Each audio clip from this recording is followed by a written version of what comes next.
let's start off here by setting up the premise of the film. So people who haven't seen it yet, who haven't had the opportunity to see it, tell us, what is American Heist about? The movie is about a group of guys that go on an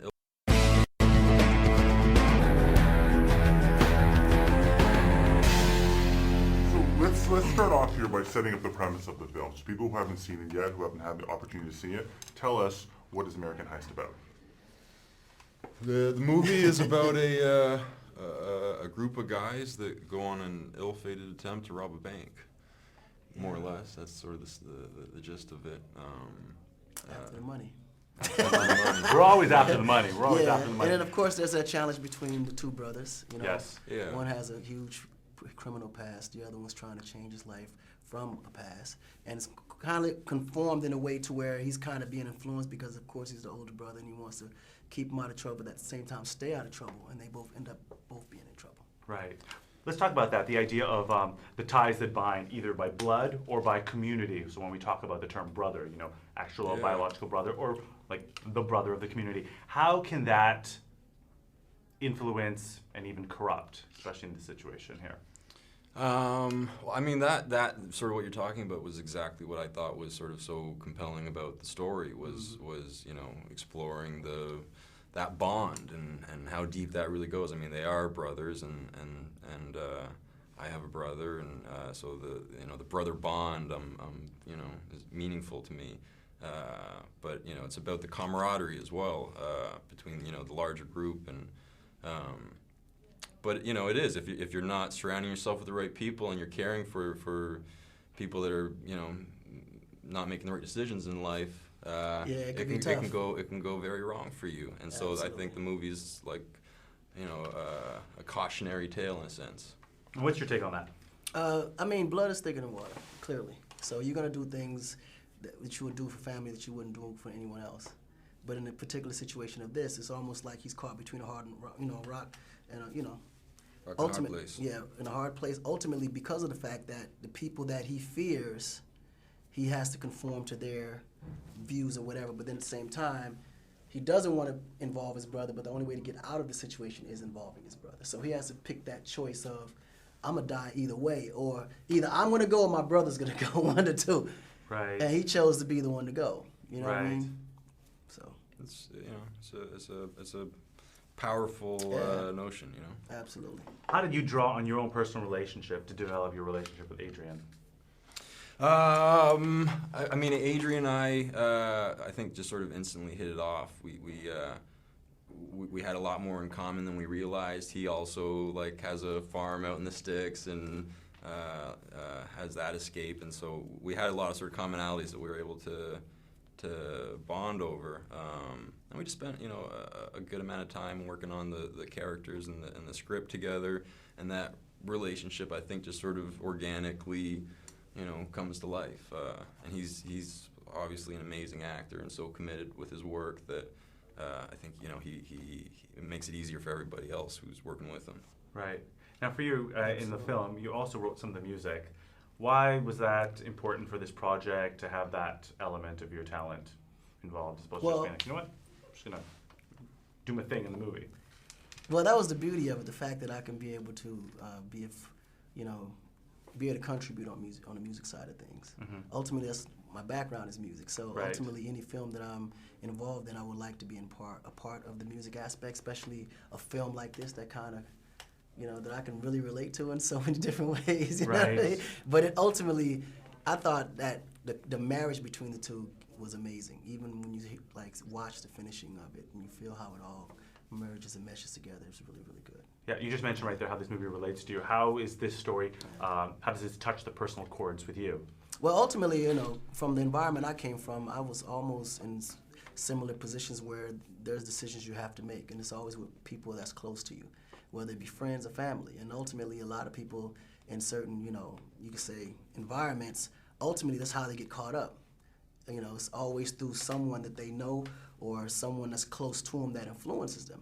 And, you know, sometimes you make decisions not quite because you want to, but because you have to create this aura around yourself to where people can, where you can move comfortably in certain environments. You know what I mean? So it puts you in a peer pressure position in a way of, okay, it's really more how you're perceived. Most people make decisions because they want to be perceived a certain way, not because, and they don't think about the consequence and that comes with it.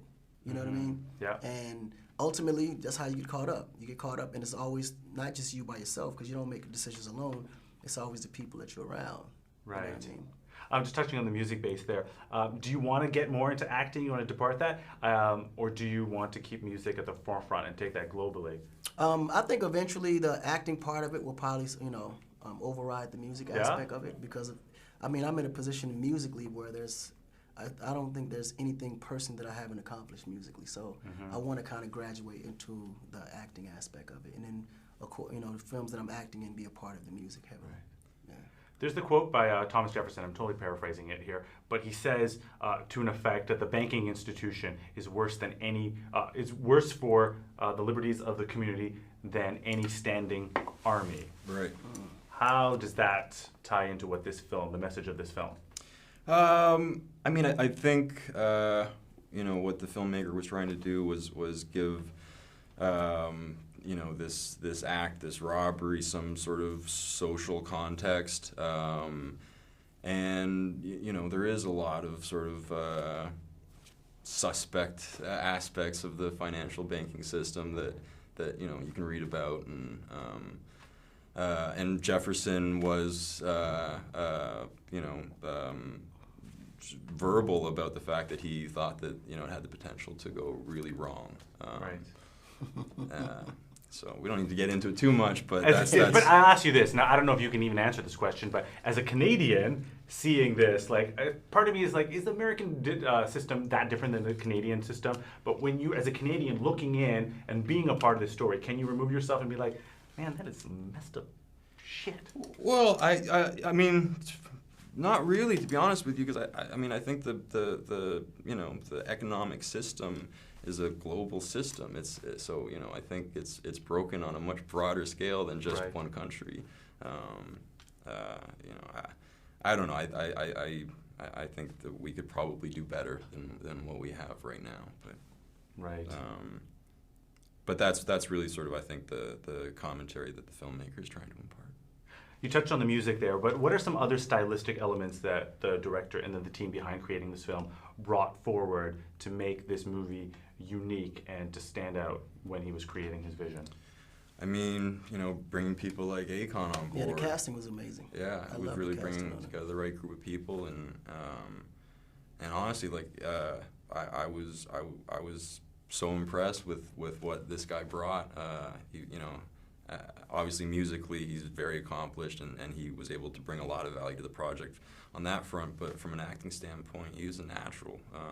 No, him and Adrian actually working side by side with these guys, they bring it out of you. What is that like? What is that like? You come in here and you have these actors, who are, have a sizable body of work, and you're like, okay, I'm here. What do you learn from them when you're doing the scene with them? Well, coming in, because this is like... Hayden's like, this is how you act. Let me show you. No, he knew his stuff. Honestly, Akon's first day on set was one of my more memorable... Why? Well, because I never really had any acting background. Okay. And ultimately... Oh, no. No, it was awesome. It was awesome. But working with these guys, they're so professional that they just bring it out of me natural. And I just did what I felt was supposed to happen naturally on the scene. Okay. So later I come to find out that what I was doing was called method acting. What did you do? So Akon's first day is there's this confrontation between sort of the four main characters. Akon, myself, Tori Kittles, and Adrian, and Akon's supposed to hit Adrian, smack him he's got a gun in his hand. He's supposed to smack him over the head with his gun, and so I could see them sort of figuring out how they were going to do it, and Adrian's like, okay, you get close to the head, and then I'm just sort of going to pull away. So he's giving me the instructions, and so first take. Akon just smacks him over the head. And Adrian, being the champ that he is, he rolled with it and stayed in character. And but you could tell that you got him pretty good. And so then after the take was over, Adrian was like, "So listen, you know, we're acting here, right? So you don't actually have to hit me, like, you know." And so we go to do it again. We go, you know, second take, smack, right across the head. And just the like bewilderment on Adrian's face was incredible. No, and man. then so It had to feel real. and it did. And And like, so- I have a process. but the best part for me was witnessing Jojo, Akon's producing partner, come over and say, you know, Con, like you can't hit him like that. And Akon was like, "Listen, I'm method, okay?" And I had utmost respect for you for that point That on. is too funny. But yeah, it was great. That is awesome. Thank you for sharing that little story there at the end. And thanks for coming to talk to us. I No, you appreciate got it, that. man. Thank you, Akon. You got it. Thank you, Thank Hayden. We also have a little gift here for your travels. This is Oh, for you, wow. my Very friend. cool. Nice. And this is for you. It's so heavy. It's full of Yeah, it's nice Awesome. and heavy. a bunch of goodies in there. So thank you Whenever guys.